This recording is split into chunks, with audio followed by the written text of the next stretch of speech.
The coordinates were wrong by 11 miles. I need to say that first because everything else depends on it. Not wrong the way GPS gets wrong. Not a quarter-mile drift because of cloud cover.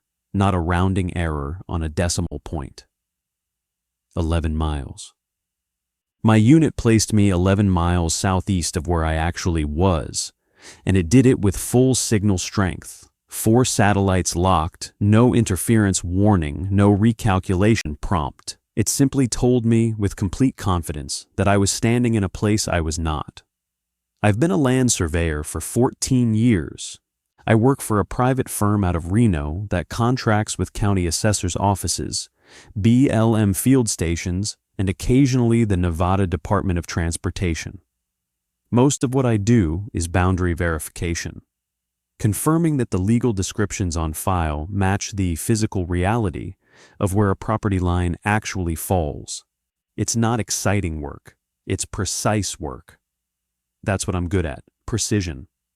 In October of 2024, we picked up a contract from Nye County to resurvey a block of unincorporated parcels along the northern edge of the Tonopah test range. The work was routine. The area is mostly empty creosote flats, dry washes, the kind of desert that looks the same in every direction for miles. There are no structures, no fences, almost no roads. The parcels exist on paper because someone filed mineral claims in the 1950s, and the county never cleaned up the records. Our job was to verify the corners, shoot the coordinates, and file updated plats so the assessor's office could close out a backlog that had been sitting in a drawer since 2019. I want to be clear about the location. People hear near Area 51, and they immediately start filling in their own version of the story. I'm not going to do that for you. I don't care about Area 51. I've worked in the Nevada test and training range corridor dozens of times. I've seen the restricted airspace signs. I've seen the white trucks on the ridge lines. I've had my credentials checked at access roads by men who don't introduce themselves. None of that is unusual. None of that is what this is about. This is about a piece of ground that my instruments could not locate correctly, and what I found when I went there on foot. The contract covered 9 parcels spread across roughly 40 square miles. My crew was 2 people, me and a rod man named Darren Olguin, who'd been with the firm for about 3 years. Darren was solid, quiet, good in the field, didn't need to be told things twice. We'd been working together most of that summer and had a rhythm. We set up operations out of a motel in Tonopah, which is about an hour north of the parcels. Every morning we'd load the truck, drive south on 6, then cut east on a series of unpaved BLM roads that technically had route numbers but hadn't been graded in years. The first 5 parcels went fine, standard work. We'd locate the section corner monuments, usually old brass caps set in the 1930s, or aluminum rods driven by a previous surveyor. Take our shots, confirm or adjust the coordinates, photograph the monument condition, and move on. 3 days of clean data, no issues. The 6th parcel was where it started. Parcel 6, according to the county records, was a 160-acre quarter section centered on a point approximately 14 miles due east of Highway 6, south of a dry wash the maps labeled as Cactus Flat. The legal description used the Mount Diablo Meridian, Township 2 South, Range 49 East, Section 22, Northeast Quarter. I had the original mineral claim from 1953, which described the corners by distance and bearing from a section monument that, according to the BLM's Geographic Coordinate Database, should have been set in 1929. We drove out on the morning of the 4th day. The road, and I'm using that term loosely, was a pair of tire ruts that someone had driven enough times to flatten the scrub. My truck has a real-time kinematic GPS unit mounted on the cab and a separate Trimble receiver that I use for precision survey work. Both systems use the same satellite constellation, but process differently. The RTK unit is corrected in real time through a base station network. The Trimble stores raw data that I post-process later for centimeter-level accuracy. About 9 miles in on the access road, the RTK unit began showing a position that didn't match the Trimble. Not dramatically, maybe 60 meters of disagreement. That happens sometimes, especially in remote areas where the nearest base station is far away. The RTK correction degrades with distance. I noted it, didn't think much of it. At mile 11, the disagreement widened to 400 meters. At mile 13, I stopped the truck and checked both units manually. The RTK was showing our position as 37.895 degrees north, 116.612 degrees west. The Trimble, which was logging raw, uncorrected observations, placed us at 37.872 degrees north, 116.498 degrees west. That's not 400 meters. That's just over 11 miles of east-west disagreement and about 1.5 miles north-south. I told Darren something was off with the base station correction. He shrugged. We dealt with GPS drift before, but I want to be precise about what I just said. The Trimble, which does not rely on real-time corrections, showed a fundamentally different location than the corrected unit. In 14 years of survey work, I have never seen that. Drift, yes. Multipath errors near buildings or canyon walls, yes. But a corrected unit confidently reporting a location 11 miles away from the uncorrected unit, with full satellite lock on both. I didn't have a framework for that. I pulled out a paper quad map. I always carry them. I took a compass bearing off a small ridge to our northeast that I could identify on the map, triangulated with a second bearing off a radio tower I could see to the southwest, and plotted our position by hand. The hand plot agreed with the Trimble. We were where the Trimble said we were. The RTK unit was simply wrong, not drifting, not degraded. It was lying, calmly and completely, with a clean signal. I turned the RTK unit off and decided to work from the Trimble and the paper maps for the rest of the day. We reached the approximate area of Parcel 6 around 10:30 a.m. The terrain was flat, open desert. Light brown soil, scattered creosote, a few low rock outcrops, maybe knee-height. Visibility was excellent. Clear sky, no wind. Temperature around 58 degrees. I could see for miles in every direction. There was nothing. No structures, no vehicles, no fences, no signs. Just open, featureless basin. According to my records, the northeast corner of Parcel 6 should have been marked by either a brass cap on a stone monument or an aluminum survey rod. I had approximate coordinates from the 1953 mineral claim and from a BLM re-monument project in the 1970s. I set the Trimble to navigate me to the corner. The Trimble brought me to a point that looked like every other point in that desert. Flat ground, hard soil, a few pebbles. I swept the area with a metal detector. Nothing. I expanded the search radius to 50 feet. Nothing. That's not uncommon. Old monuments get buried, destroyed by erosion, or removed. I made a note and moved to the southeast corner. Same result. No monument, no evidence of one. I expanded the search to 100 feet, then 200. I dug test holes at the most likely positions. Nothing. By noon, I'd failed to locate any of the 4 corners of Parcel 6. All 4 monuments were missing. That's unusual.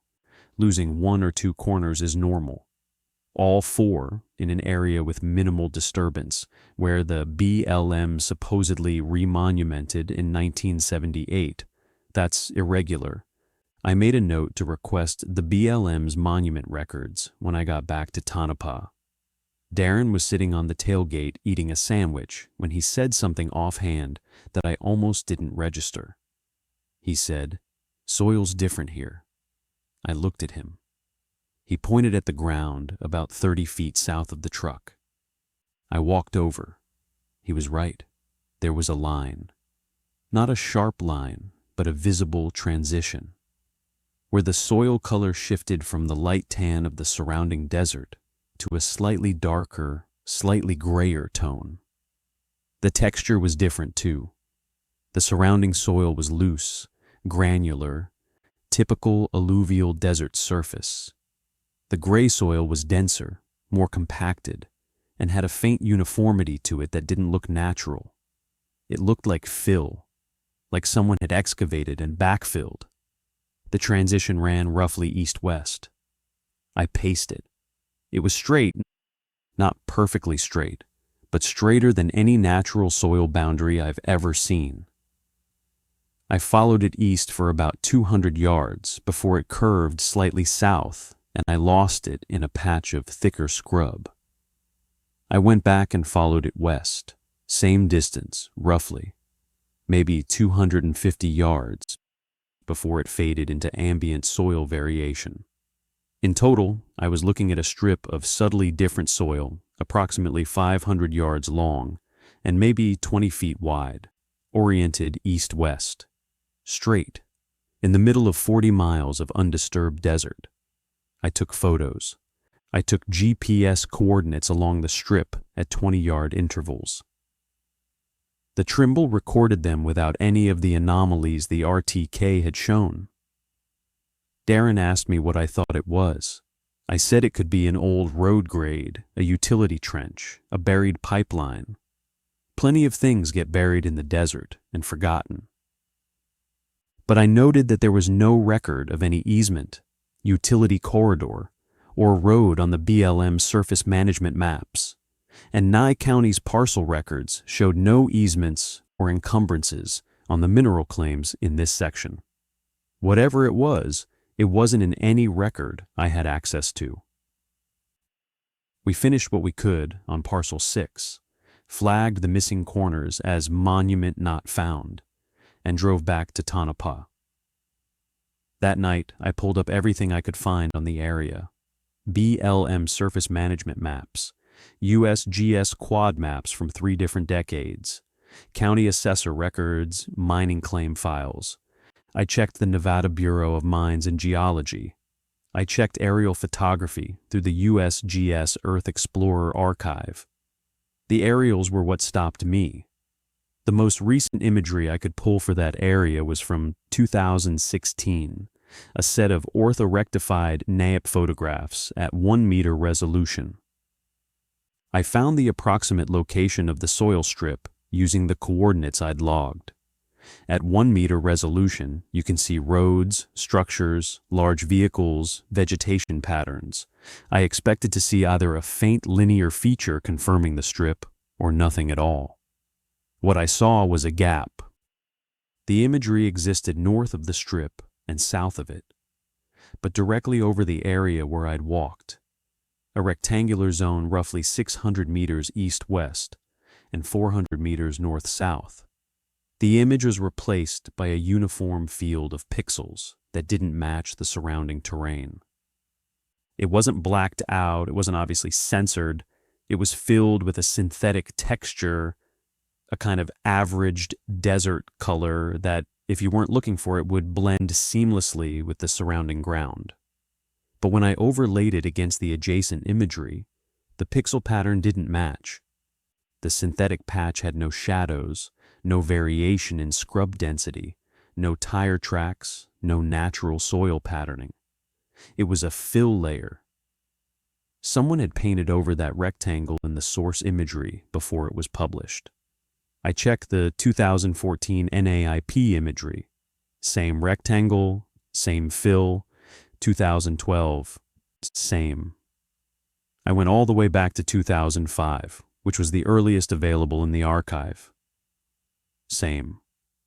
Every available aerial image of that specific area, spanning over a decade, had been altered in the same way, covering the same footprint with the same synthetic texture. I want to be careful here because I know what this sounds like. I know what people are going to assume. Government cover-up, secret base, alien landing site. I am not saying any of that.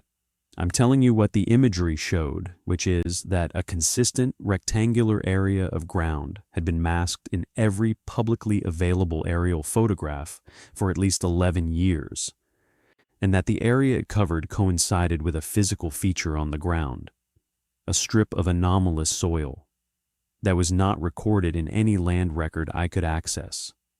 And I'm telling you that my corrected GPS unit, the one that receives real-time adjustments from a network of base stations, placed me 11 miles away from where I actually was when I drove into that area. While the uncorrected unit worked fine, the correction signal comes from somewhere, and someone decides what it says. I didn't sleep well that night, not because I was frightened. I wasn't, not yet, but because the professional part of my brain wouldn't stop working the problem. In my field, when you can't find a monument, you search the record. When the record fails, you search the ground.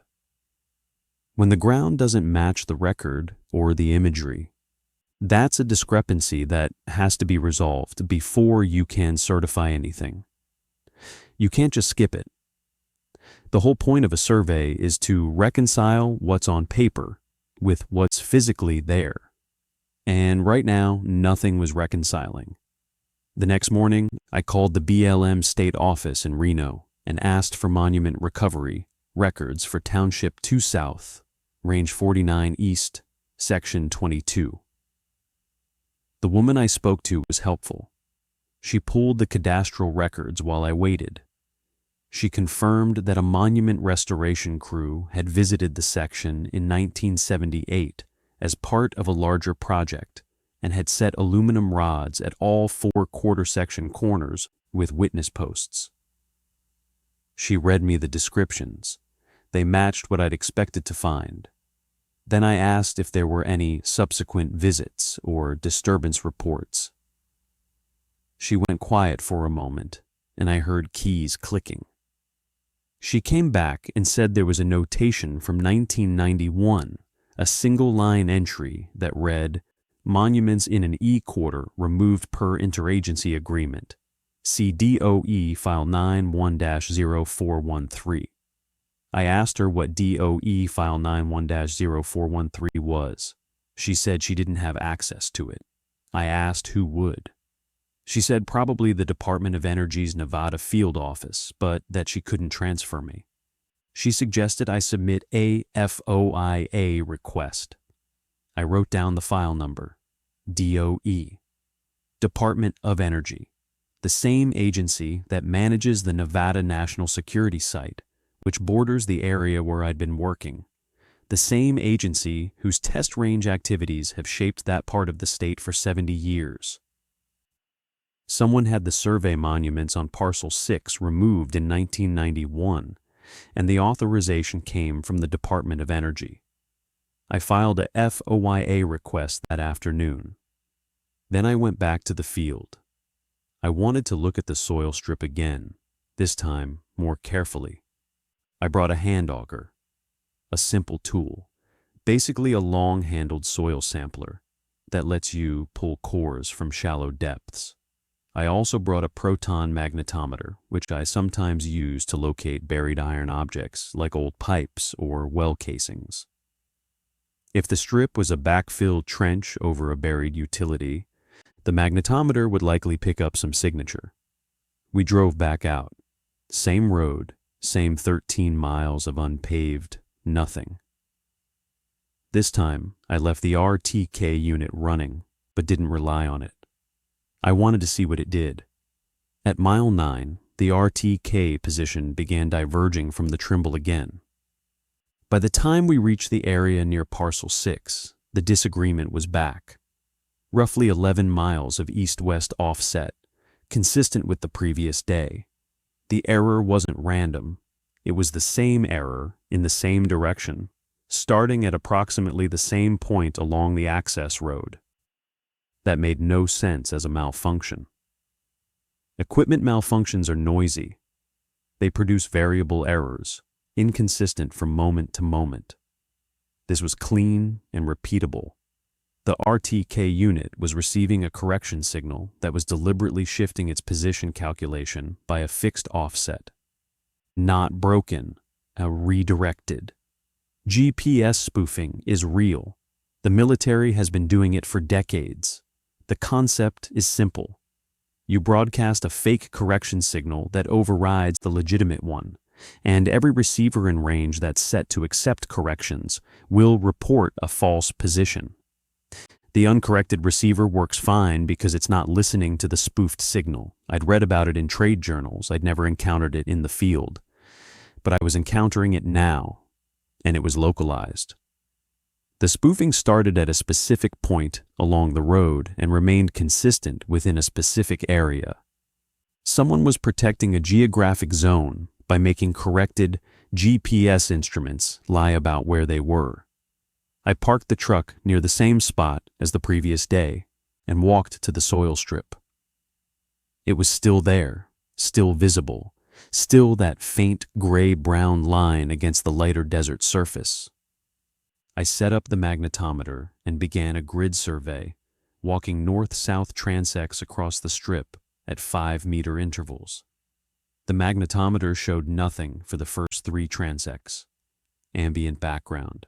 Then, on the 4th transect, about 60 meters west of where I'd started, the needle jumped. Not a small fluctuation. A strong, sustained, positive anomaly. The kind you'd associate with a large ferrous object at moderate depth. I marked the point and continued. The anomaly persisted for about 15 meters along the transect, then dropped back to background.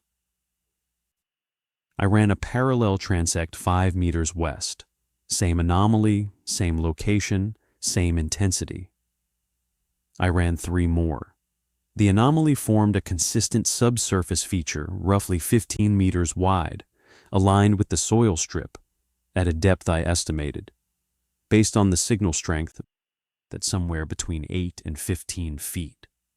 There was something large, metallic, and linear buried under that strip of filled soil. Not a pipe. The magnetic signature was too broad and too uniform for a pipe. It was more consistent with a reinforced concrete structure with steel rebar or a large metal conduit, something with significant cross-section. I told Darren I wanted to auger. He held the tripod while I drove the first hole. The hand auger is slow.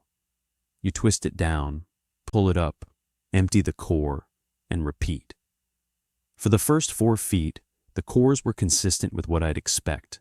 Loose alluvial soil, sandy, dry with occasional gravel. Normal desert subsurface. At 4 feet 8 inches, the auger hit something hard. Not a rock. When you hit a rock with an auger, you feel a sharp stop, often off-center, and you can usually work around it. This was flat. The auger bit skidded across a smooth, level surface. I pulled the last core and examined it. The bottom of the core was smeared with a gray powder. Note it. It was powdered calcium. Concrete. I'll correct myself. It was powdered calcium compound. It was concrete dust. The auger had scraped a concrete surface at 4 feet 8 inches below ground. There is no record of any concrete structure in that location. No building permit, no military construction record publicly available, no utility right-of-way, no transportation infrastructure.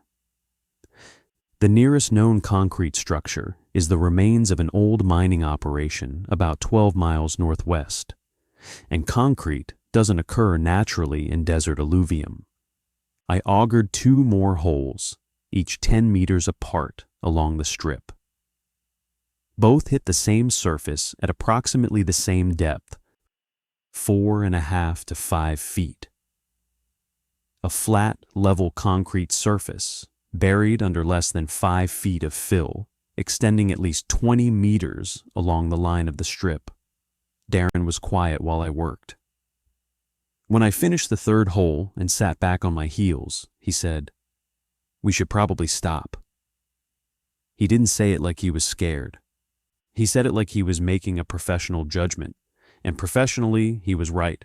We were contracted to verify survey corners, not to investigate buried infrastructure. This was outside our scope. It was outside our authority.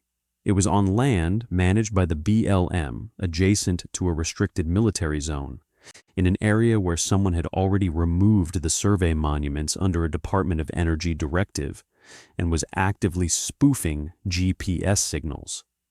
I should have stopped. I know that. But I need you to understand what it feels like to be standing on a piece of ground that every record says is empty. Every image has been doctored to show as empty.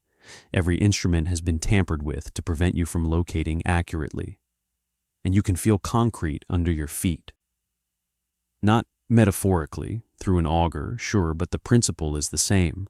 The ground is telling you one thing. Every system built to describe the ground is telling you something else. And you are a person whose entire professional existence is built on the idea that the ground and the record should agree. When they don't, you resolve the discrepancy. That's the job. I told Darren we'd come back the next day with the ground-penetrating radar unit. We had one in the Reno office. I'd have to drive back to get it, which would cost us a day, but I wanted to see what was under that concrete. Darren didn't argue, but he was quieter than usual on the drive back. That night, in the motel, I did something I hadn't done on any previous job. I looked up the history of the specific land I'd been working on, not the mining claims. Those were straightforward, filed by a prospector named Harold Beazle in 1953, and never developed. I looked at what had been there before the claims. And after. The area fell within what had been designated as part of the Tonopah bombing and gunnery range during World War II. After the war, parts of the range were released back to public land, but large sections were retained by the military or transferred to the Atomic Energy Commission, the precursor to the DOE. The boundary of the Nevada Test and Training Range runs close to where I'd been working, but according to every map I could find, Parcel 6 was outside the boundary. Barely, maybe a mile outside. But boundaries on a map are just lines. On the ground, especially in empty desert, a boundary is only as real as the fence or sign that marks it. And there were no fences, no signs, no indication on the ground of where public land ended and restricted land began. For all practical purposes, the distinction was invisible. I found one more thing that night. In the Nevada State Archives digital collection, there's a set of declassified aerial photographs from 1964, part of a routine mapping project for the AEC. Most of the images cover the test site itself, but a few extend into the margins.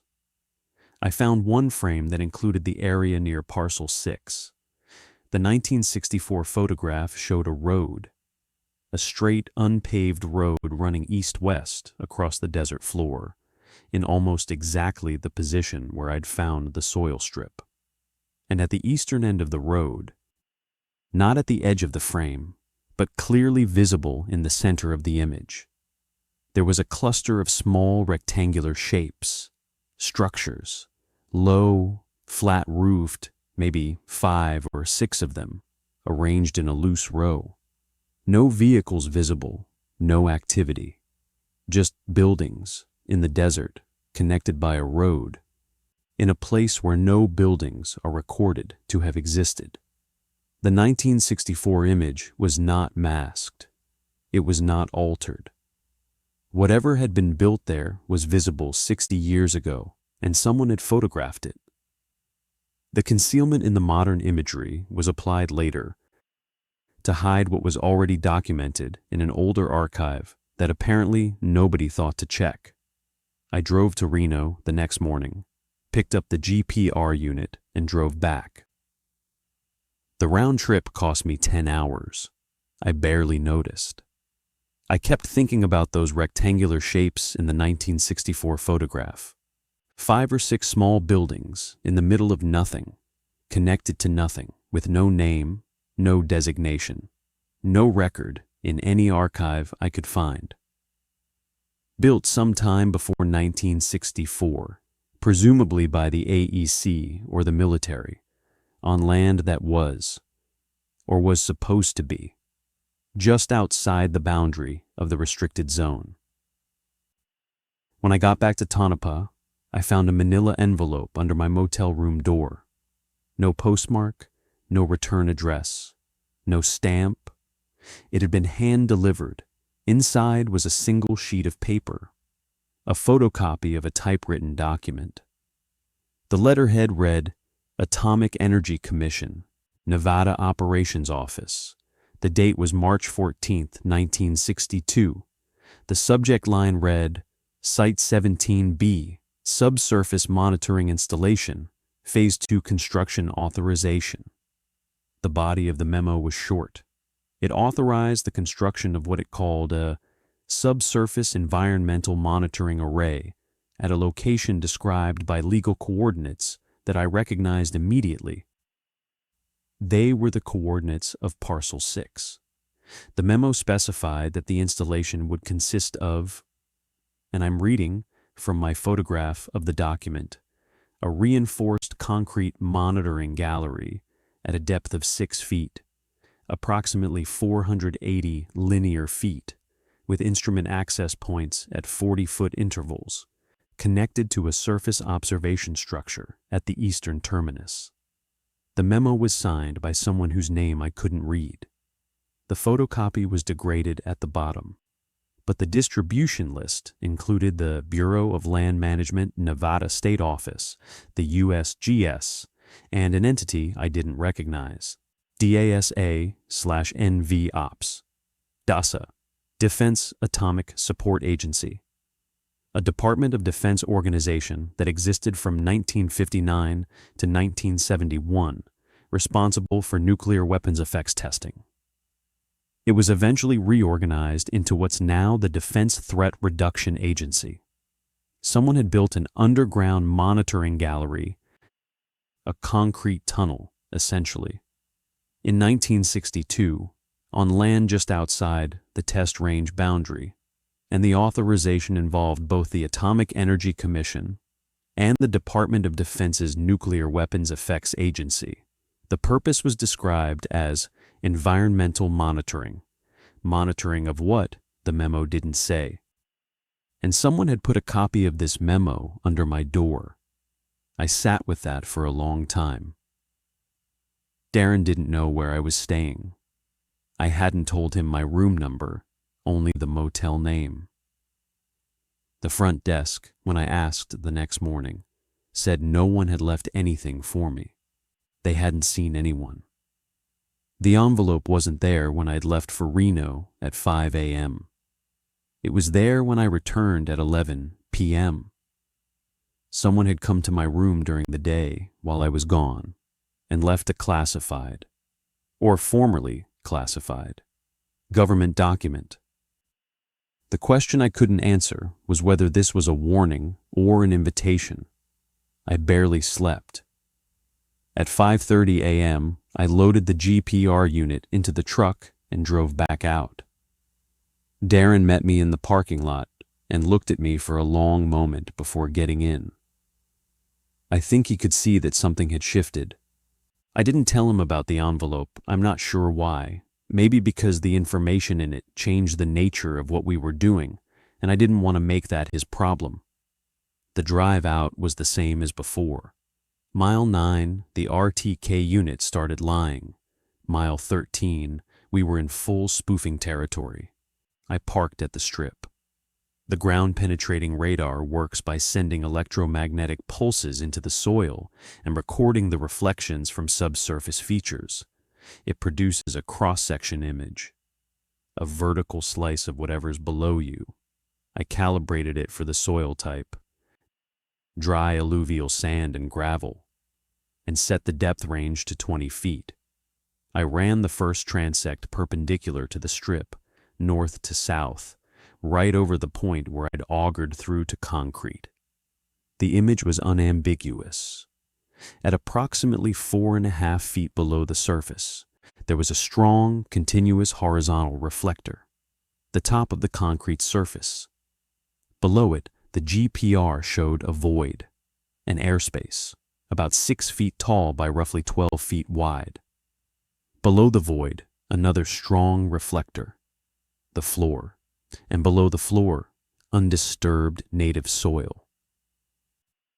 I was looking at a cross-section of a concrete tunnel, 12 feet wide, 6 feet tall, buried 4.5 feet below the desert's surface, exactly where the 1962 memo said it would be.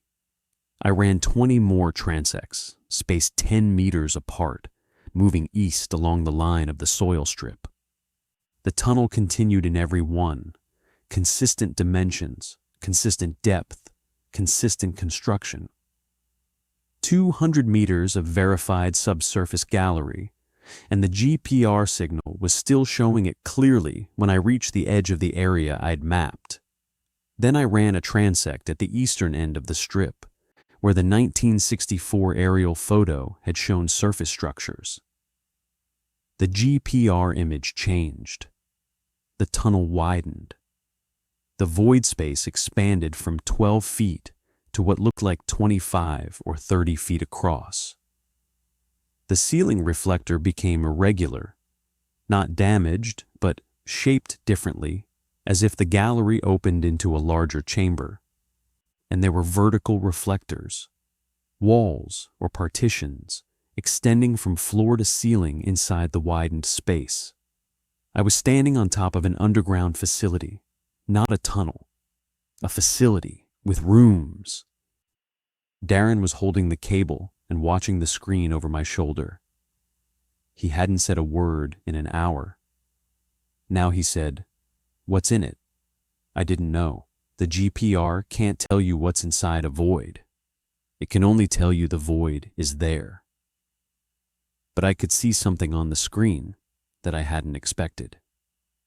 In 2 of the transects over the widened section, there were small, regularly spaced reflectors inside the void space. Objects, arranged in a pattern, too small and too regular to be debris. They looked like equipment, instruments, sensors, hardware of some kind, still in place, still arranged. I want to say that again. In 1962, someone built an underground monitoring gallery and filled it with instruments. In 1991, someone had the survey monuments removed so the land couldn't be easily located. At some point in the 2000s, someone began masking the aerial imagery. Someone was spoofing the GPS corrections in the area. And underground, apparently untouched, the instruments were still arranged where they had been placed over 60 years ago. This didn't feel abandoned. Abandoned infrastructure decays, ceilings sag, walls crack, water intrudes. The GPR was showing me a structure in remarkably clean condition. Clear void space, sharp reflectors, no evidence of collapse or flooding. Either it was built to an extraordinary standard, or someone had been maintaining it, on land that officially didn't contain anything, under a surface that every public database showed as empty. I marked the GPS coordinates of every transect. The Trimble recorded them cleanly. I photographed the GPR screen for each pass. I was operating on a kind of professional autopilot. Document everything, record everything, follow the procedure. But underneath the procedure, something was building that I didn't have a name for. Not fear, exactly. Something more like the feeling you get when you realize that a wall you've been leaning against isn't solid. The surface holds, but the structure behind it isn't what you assumed. We packed up around 3 p.m. On the drive back, about 2 miles from the strip, I noticed something I hadn't seen before. Off the north side of the road, the tire track road, there was a small metal post, not a survey monument, a steel post about 3 feet high with a flat cap. The kind of thing you'd walk right past. I stopped and got out. The post was not weathered. The metal was clean. No rust, no pitting, no lichen. In the Nevada desert, exposed steel oxidizes within months. This post looked like it had been placed recently. On the flat cap, there was a stamped number, 17B-09. 17B, Site 17B. The same designation on the 1962 memo. The post was a marker for the facility, and it was new. I looked around. I could see 2 more posts along the same line, spaced maybe 100 meters apart, extending east toward the soil strip. Small, unobtrusive, almost invisible unless you were looking. Someone was maintaining the markers for an installation that didn't exist in any active record. I photographed the post. I recorded its coordinates. And then I noticed something else. The flat cap had a small hole drilled through it, about 1/4 inch in diameter. Not a mounting hole, a sensor port. I've seen similar fittings on environmental monitoring wells. They allow a probe to be inserted to measure subsurface conditions without opening the well casing. The post wasn't just a marker, it was an access point. One of the instrument access points at 40-foot intervals described in the 1962 memo. And it was new. Someone had replaced it. Maybe recently. Darren was standing behind me. He said, "Tom, I don't want to come back here." I said I understood. I said he didn't have to. He said, "Neither should you." I didn't respond to that. That night, I called my project manager in Reno and told him we'd completed 7 of the 9 parcels and that 2 parcels 6 and 7 had monument recovery issues that would require additional research before we could certify them. He didn't ask many questions. I told him I needed to extend the trip by a few days. He said fine. I didn't tell him about the tunnel. I didn't tell him about the GPS spoofing. I didn't tell him about the memo under my door, or the steel posts, or the GPR images. I told myself it was because I needed more information before I made any claims. That was partially true, but if I'm honest, and I'm trying to be honest here because what's the point otherwise? The real reason was that I didn't know who to tell. This wasn't a surveying problem anymore. This was an undocumented government installation, apparently still active on land that multiple agencies had conspired to make invisible. Who do you report that to? The BLM, whose own records showed the monuments had been removed. The county, whose parcel records were based on those monuments. The DOE, which had authorized the removal. Every entity I could think of was either already involved or had no jurisdiction. I spent the next day in Tonopah, at the library and on my laptop. I was trying to find any reference to Site 17B, to the monitoring installation, to any structure in that specific location. I searched the DOE's OSTI database, the Defense Technical Information Center, the Nuclear Testing Archive at the UNLV Library. I found references to hundreds of sites on the Nevada test site. Shafts, tunnels, monitoring stations, instrument bunkers. But nothing designated 17B in the area where I'd been working.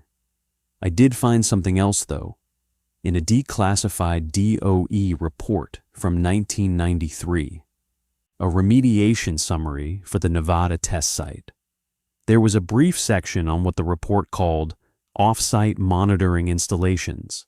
It described a network of sensor arrays that had been built in the 1960s at various distances from the test site boundary to measure ground motion, atmospheric particulates, and groundwater contamination from underground nuclear tests.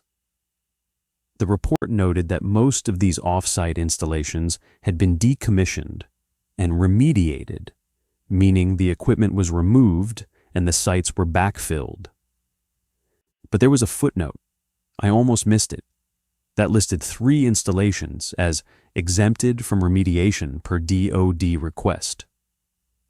No further explanation. No site designations.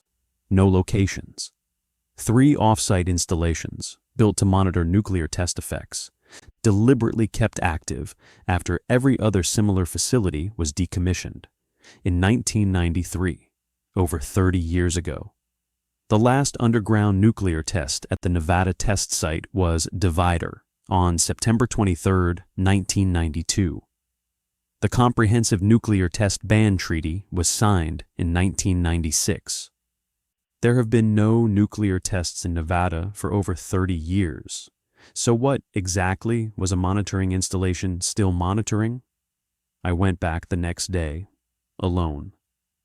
Darren had told me he was going to start working the remaining parcels to the north, the ones that didn't have issues. I didn't argue. I think we both understood, without saying it, that he was choosing not to be involved, and I was choosing not to stop. I didn't bring the GPR this time. I brought a flashlight, a pry bar, and a shovel. I want to be clear. I knew this was probably illegal. Unauthorized excavation on BLM land, possible trespass on a restricted installation. I am not recommending anyone do what I did. I'm describing what I did. I drove to the eastern end of the soil strip, the area where the GPR had shown the widened chamber and the 1964 photo had shown surface structures. I spent an hour walking the area, looking for any indication of a surface entry point. The 1962 memo had described a surface observation structure at the eastern terminus.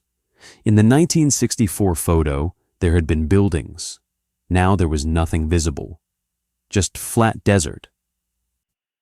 But when I walked a grid pattern looking down, I found a rectangular depression, subtle, maybe 6 inches lower than the surrounding grade. About 8 feet by 12 feet. The kind of thing you'd never notice if you weren't specifically looking for it. The soil in the depression was the same gray fill I'd found in the strip. I probed it with the pry bar and hit concrete at about 2 feet below grade. I dug. It took me about 90 minutes to clear enough soil to expose what was underneath. It was a concrete slab, smooth, flat, poured in a single section with no visible cracks. On the surface of the slab, there was a rectangular steel frame, about 30 inches by 40 inches, with a flush-mounted hatch. The hatch had a handle, a simple lift ring recessed into the surface, and the handle showed no corrosion. I stood there looking at it for a long time. The desert was completely silent. No wind, no aircraft, no vehicles, just me, the shovel, and a hatch in the ground that shouldn't exist. I lifted the ring. The hatch was heavy, maybe 80 pounds, but it moved. It didn't screech or resist. The hinges were smooth, lubricated. The hatch opened to reveal a vertical steel shaft, about 30 inches square, with a ladder bolted to one wall. The shaft descended into darkness. I pointed my flashlight down. The beam reached a floor. Concrete, clean, dry. About 8 feet below. The air that came up from the shaft was cool and dry and smelled faintly of ozone. Not musty, not stale. Dry and clean, as if the space was ventilated. A sealed underground installation from 1962 does not have fresh air. I descended the ladder. I'm not particularly brave, and I'm not an explorer. I'm a surveyor. But I went down because the discrepancy demanded resolution, and I had come too far to walk away from an open hatch. The shaft opened into a small chamber, maybe 10 feet square, concrete walls, concrete ceiling, bare. A single doorway led south into the gallery. I ducked through it and stood up in the tunnel. It was exactly what the GPR had shown. 12 feet wide, about 6.5 feet of head clearance. The floor was smooth concrete. The walls were formed concrete, unpainted, in good condition, and running along both walls, mounted on steel brackets about 4 feet off the floor, were rows of instruments. Not old instruments, not 1960s instruments. Some of the hardware was clearly original. Heavy steel housings, analog gauges, the kind of industrial design you associate with Cold War-era military equipment. But interspersed with the old instruments were newer units, circuit boards visible through clear housings, LED indicator lights. Small, red, several of them lit. Digital readout panels, dark but apparently powered, because when I approached one, it flickered to life and displayed a series of numbers I didn't understand. The gallery was not abandoned. It was not a relic. It was operational. Equipment that included both original 1960s hardware and modern digital instruments, some of it clearly drawing power in a facility that no public record acknowledges. I walked east, deeper into the gallery. My footsteps echoed. The air was a constant temperature. Cool, maybe 55 degrees, and absolutely dry. I passed instrument stations every 40 feet or so, just as the memo had described. Some were mounted on the walls, some were freestanding on the floor, metal cabinets with sealed doors, cables running into conduits in the floor. I could hear a faint hum, electrical, a power source somewhere, feeding the system. After about 400 feet, the tunnel opened into the larger space I'd seen on the GPR. A chamber, maybe 30 feet across and 60 feet long, with a higher ceiling. Maybe 10 feet. This was clearly the main room, and it was full of equipment. I'm going to describe what I saw as accurately as I can, understanding that I'm a surveyor, not an engineer or a physicist, and I don't know the purpose of most of what I was looking at. Along the east wall, there were 3 large metal cabinets, each about the size of a refrigerator, with heavy gauge power cables running into them from the floor. They were humming. On the top of each cabinet was a panel with a series of dials and a digital display. The displays were active, showing numbers that changed slowly, incrementing, like a counter. In the center of the room, on a raised concrete platform, there was a cylindrical structure about 4 feet in diameter and maybe 6 feet tall, made of a dull gray metal I couldn't identify. Heavy. It had no visible seams or fasteners. It looked like it had been machined as a single piece. On the top of the cylinder was a flat cap with a ring of small holes drilled around its circumference, each containing a fine wire that ran to a junction box on the adjacent wall. I didn't touch it. I need to say that. I looked at it, I walked around it, but I didn't touch it. The south wall of the chamber had something I didn't expect. A second doorway, sealed with a steel door. Not a hatch like the one I'd come through, but a full-size door, the kind with a pressure seal and a wheel latch like you'd see on a ship or a submarine. It was closed. I turned the wheel. It didn't move, locked or seized or secured from the other side. I pressed my ear against it and heard nothing.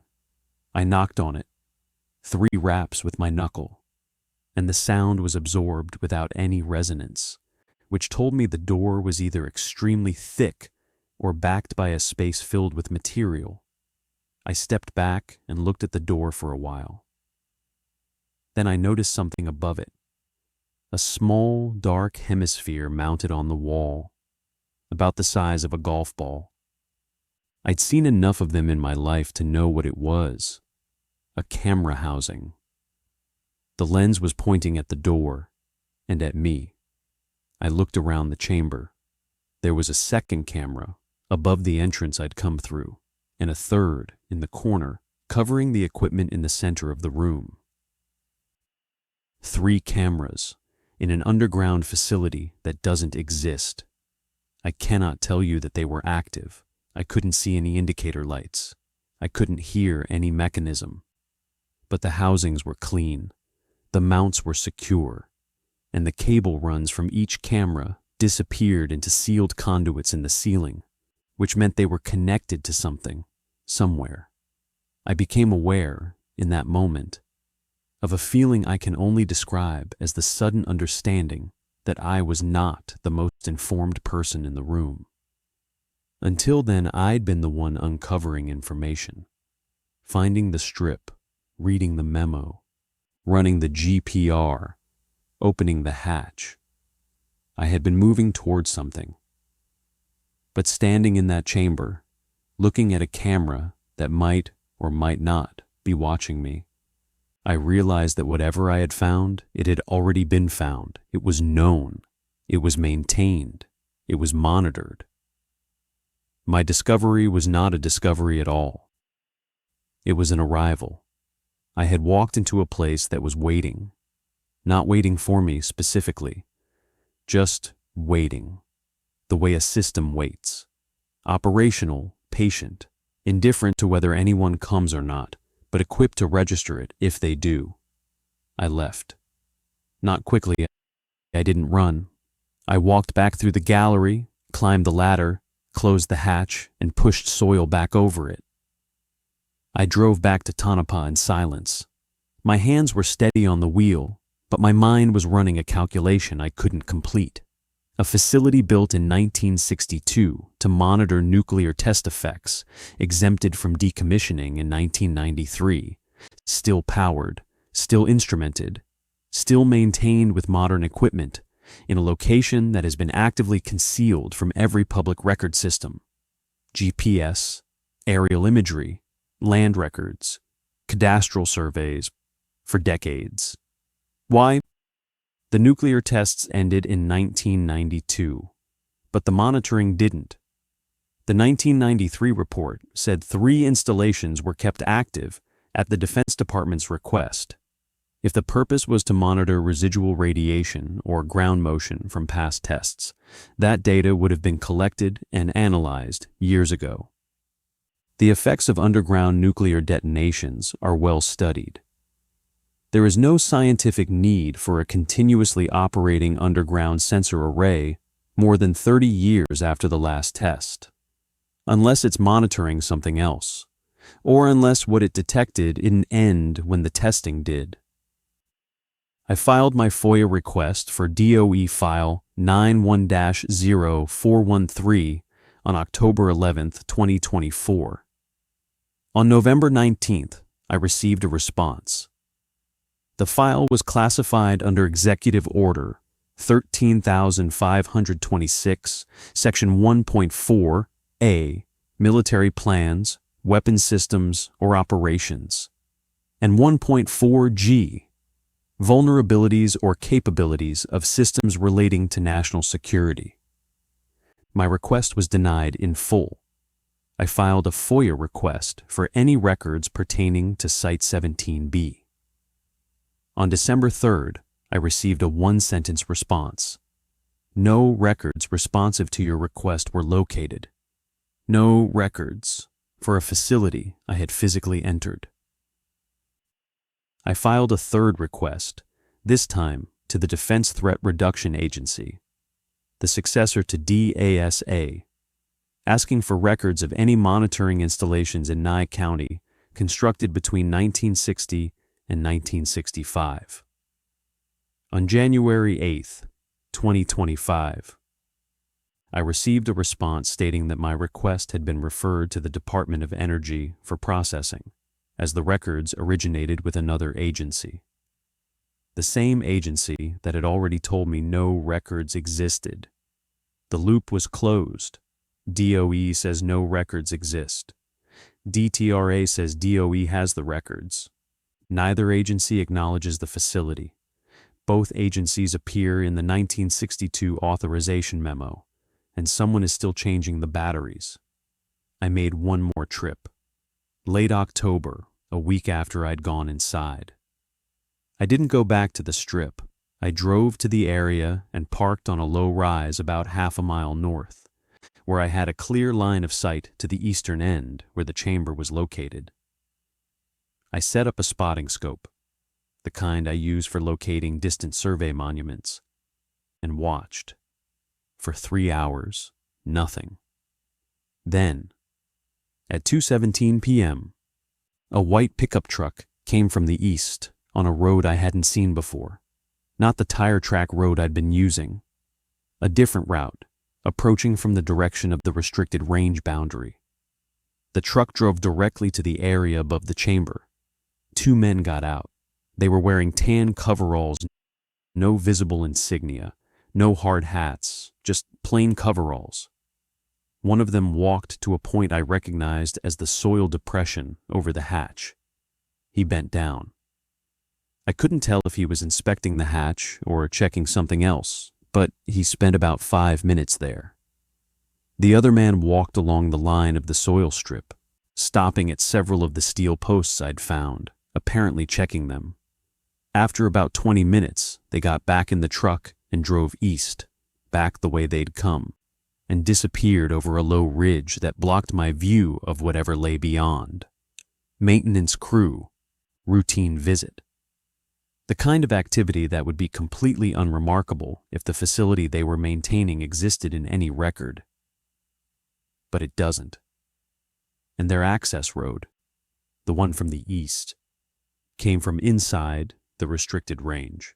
The installation may technically be on public land, but it's serviced from military land by people who don't identify themselves on a schedule I can't determine, for a purpose no agency will acknowledge. I packed up the spotting scope and drove back to Tonopah. On the way, I stopped at the BLM field office in town. There's a small one, mostly for recreation permits and fire information. I asked the woman at the counter if there were any active land use authorizations or right-of-way permits for Section 22, Township 2 South, Range 49 East. She checked. There were not. I asked if there had ever been any military land withdrawals for that section. She checked. There had not. I asked if the section was considered part of the Nevada Test and Training Range. She said it was not. It was public land, open and unrestricted. Open and unrestricted.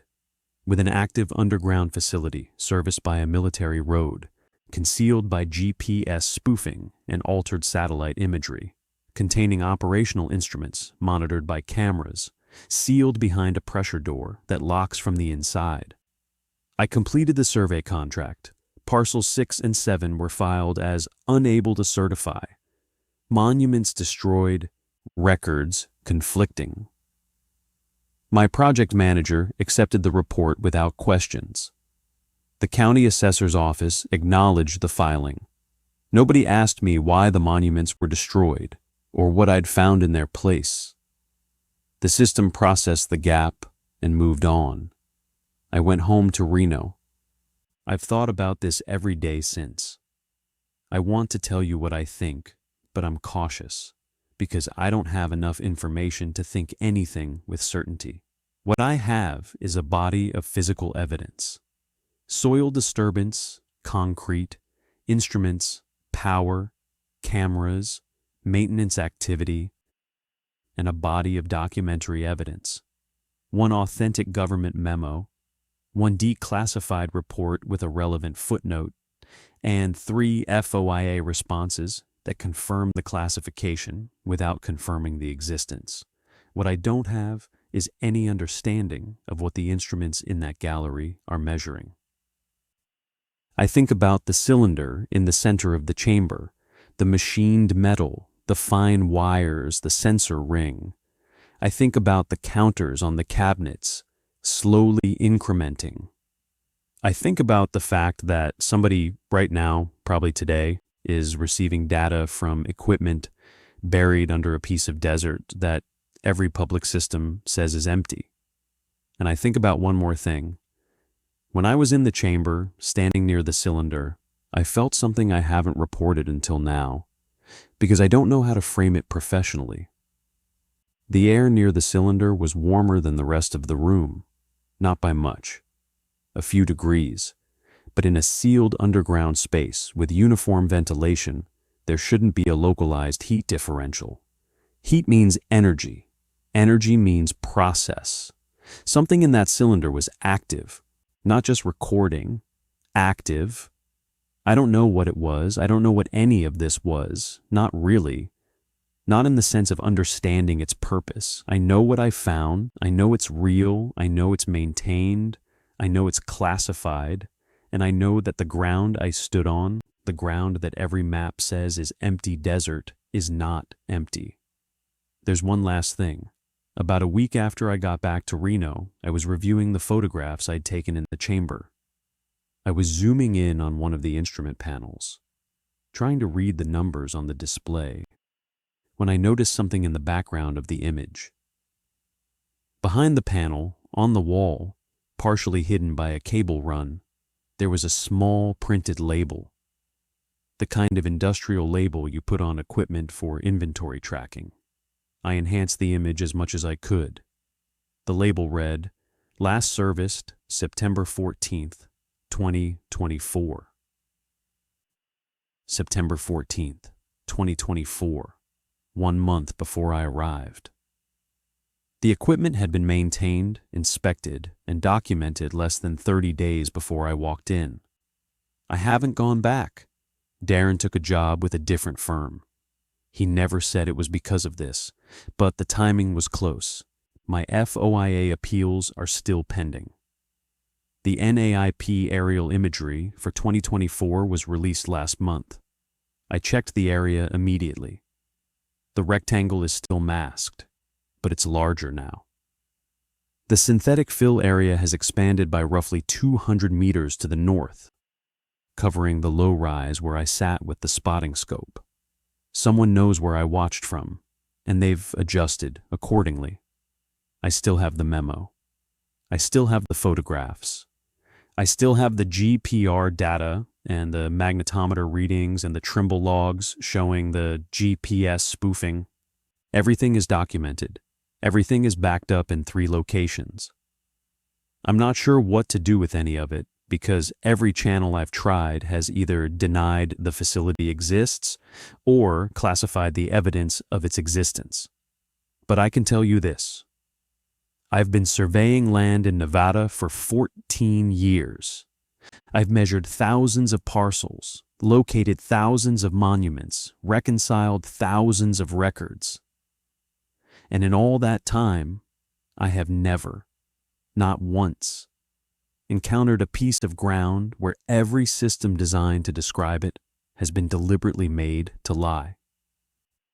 Whatever is under that desert is important enough that they rewrote the map to hide it, not the old map, the current one, the one updating right now. And the instruments are still counting.